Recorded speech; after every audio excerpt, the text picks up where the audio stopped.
tuned into Quick Charge, the high voltage podcast bringing you the top stories in electric vehicles and sustainable energy daily. And it's all powered by electric.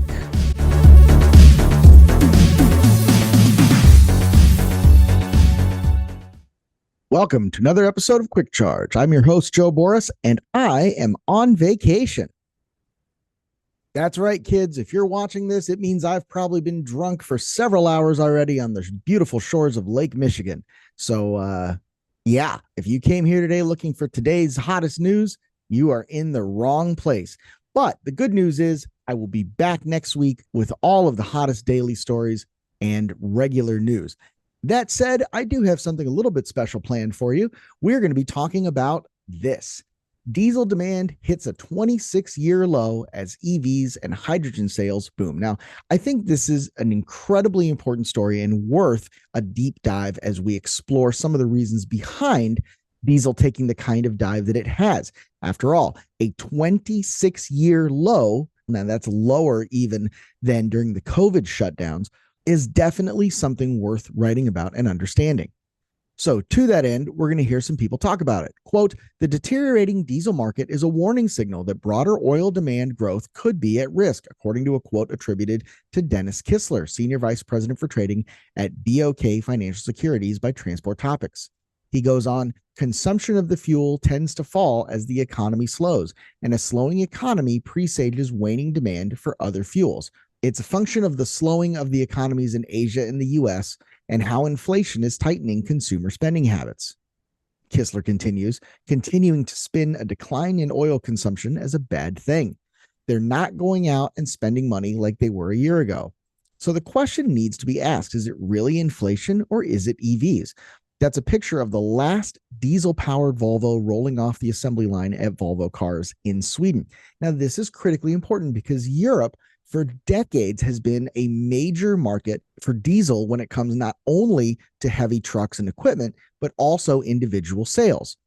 A lot of vehicles that you go and buy in Europe are diesel-powered manual transmissions. That's why Volkswagen's TDI, Mercedes and BMW diesels have always been more popular in Europe, and that's why they've always been continued to be offered in the United States. It's been considered part of the brand, part of the Europeanness of the brand, if you will.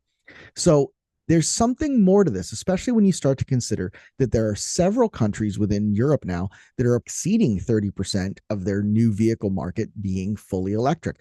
There's also California, the largest auto market in the US, that has now gone to more than 30% electric or plug-in vehicle. Texas, not far behind. Florida, not far behind. New York, not far behind. And these are all things that are continuing to accelerate even as China, Europe are way, way ahead in terms of EV adoption. So you have to ask the question, is this an economic issue? Is it an inflation issue? Or is it because of the rise of EVs? And while we're on the topic of EVs, it's worth noting that commercial EV sales are soaring. Despite all the doom, gloom, and wishful thinking of the pro-oil, anti-EV crowd, the numbers paint a narrative of swift expansion in the commercial EV and ZEV markets, with CalStart's latest figures revealing a remarkable 250% growth in the zero-emission truck market. Now, those are 2023 numbers because this is a Q1 story, right? This is a story about how diesel has fallen throughout Q1 into March. We don't have necessarily the Q2 numbers yet, but they're going to tell a similar tale. And that's especially true in the cargo van market. The same CalStart figures from January of this year, 2024, show that the U.S. has seen the deployment of more than 14,000 battery electric cargo vans with a significant surge of 11,835 units. That's a staggering 461% increase in deployments compared to CalStart's last report in 2022. So the trend is there. People are buying, companies are buying, and what they're doing is they're displacing that diesel demand. And it's not just commercial vans. When we start looking at bigger trucks, even ones that don't necessarily put on a ton of over-the-road miles, we are still seeing that displacement of diesel. And those bigger, heavier EVs, those sales are soaring too. Now, even though those Class 2 electric cargo vans are leading in terms of volume, Class 4, 5, 6 MD step vans, MD trucks, 50%, 37% respective growth, HD trucks were up 41% in 2023. That's only going to continue to accelerate as Volvo rolls out their new VNL electric, the e-Cascadia production comes online, and the new Mack factory continues to expand, and they're going to be building electric Mack, not only Mack MDs, but heavy-duty Mack Anthems, Granites, things like that on full electric, as well as Mack LR, which is the kind of leading electric refuse truck in the Class 8 category. You can see that growing 51% as well. And yard tractors, sometimes called yard hostlers or yard dogs, that is up 51%. Now, all of this is predating that California mandate that requires zero emission vehicles to be used on ports. So that came into effect in 2024. We saw a big increase in these kind of day cab configurations, not only from Volvo, not only from Freightliner, but also PACCAR Kenworth, Peterbilt, and now Toyota's new entry at Tern. So this is a really, really hot market, and it's only continuing to grow. Now, understanding that the market is growing, you have to understand who's buying these things. And the answer is everyone. McDonald's 3PL logistics partner Mountain Brower had a Volvo VNR electric as a pilot program. They've also received a Tesla Semi as part of a pilot, and that pilot program went well enough that they have ordered 10 more VNR electrics, and a little birdie told me that they're probably going to order even more after that. Cisco has taken delivery of 10 Freightliner electric semi trucks. That's gone so well for them. They're going to buy another 800. This is another company that has a couple hundred Tesla semis on order as well, but they've actually received their Freightliner. So that seems to be the winning edge there. DHL has put 50 orange EV yard trucks. That's that yard hostler, yard dog. Love the names of these things. They're called the Husk E for like husky because they're tough and strong. And also the E-Triever because it'll go retrieve your trailer. These guys have a great sense of humor. Love talking to them. Love working with them.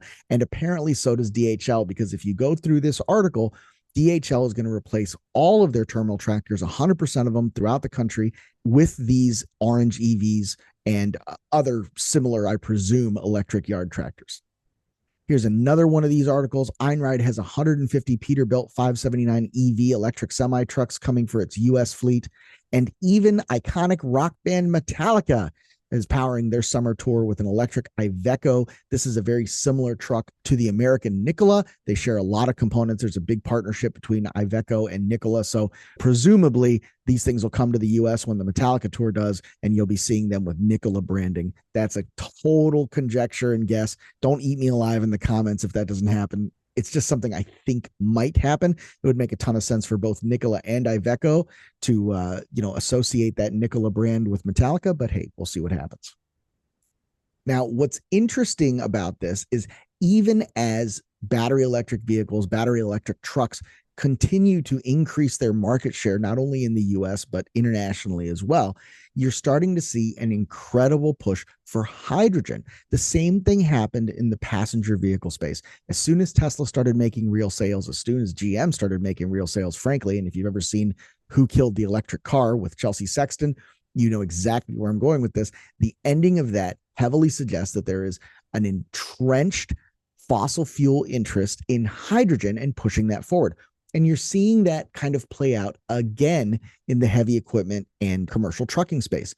The only thing is, it's not going to work there either. Now, this is not just my opinion. Alexander Vlaskamp, he is the CEO of MAN Trucks. This is a Volkswagen-owned entity. They also own Scania. They also own Ducati, Lamborghini, Audi, a couple other brands as well. So this is someone who is at the top of that game. He's someone who's entrenched in the industry. He is someone whose livelihood depends on their vehicles being able to deliver the needs of the commercial trucking fleets. And this guy is saying, and in this article dated in January 19th, that it is impossible, quote, his words, impossible for hydrogen to compete with BEVs.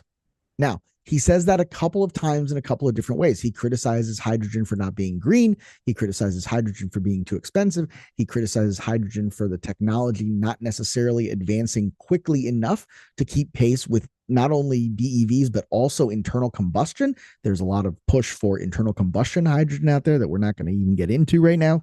But if all of that is true, why is MAN still working on hydrogen technology? And the answer is kind of hilarious. He's trying to prove that the technology doesn't work. There's a huge amount of government incentives out there, and that's exactly what this is. They're taking advantage of the government incentives. They're going to build 200 hydrogen-powered semi-trucks, and in their view, this is going to show that the technology doesn't work, and it's going to give them in the marketplace that perception of being a leading-edge innovator, of putting their battery electric trucks that they're continuing to invest in front and center in the minds of the fleet buyers. Quote, "It is one thing to have the technology and another thing for the technology to be viable," Vlaskamp told the Spanish language magazine Expansión. "Green hydrogen is not available for transportation, and there is no point in switching from diesel to hydrogen if the energy source is not sustainable."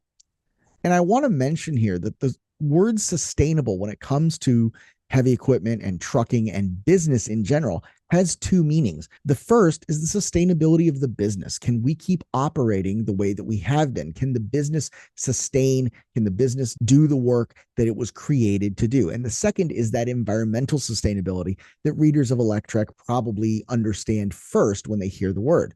Vlaskamp makes an effort to point out that hydrogen, at least for now, isn't sustainable in either sense of the word. He's saying with sustainability in terms of the planet, hydrogen ain't it. And with sustainability in terms of the ability to continue doing business as they need to and as they have been, hydrogen is not going to cut it either. I included here the top comment on that post. Again, back in January, things have changed, but still, I think what's being said in this comment is relevant and should continue to be the top comment. He is, of course, correct. Hydrogen cannot and will not compete with battery electric economically. However, the reason they continue to develop it is because the fossil fuel industry will ensure that there are endless, generous subsidies that will be available to companies in that space. Basically, they want to belly up to the public trough. Couldn't have said it better myself. In fact, I didn't say it better myself. That's why I included CMG30's comment. The push for hydrogen is even more baffling because electric trucks are proving themselves over and over again. I'm not just talking about the Martin Brower pilot, the Cisco pilot, the DHL pilot.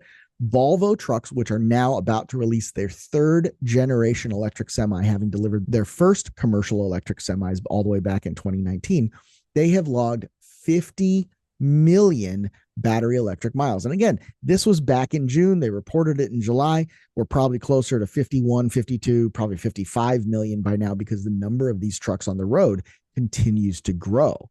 And as the number of these trucks out there putting miles on the road grows, the world is also getting cleaner. We have fewer and fewer diesel emissions being put out into the air. How much cleaner? Volvo claims that covering the same 50 million mile distance with equivalent diesel powered trucks would have consumed more than 25 million liters of diesel fuel and put out more than 68,000 tons of carbon dioxide. It pays to be an early adopter, Volvo Trucks said. Transport companies with electric trucks have a strong competitive advantage when being able to offer emission-free transport to their buyers.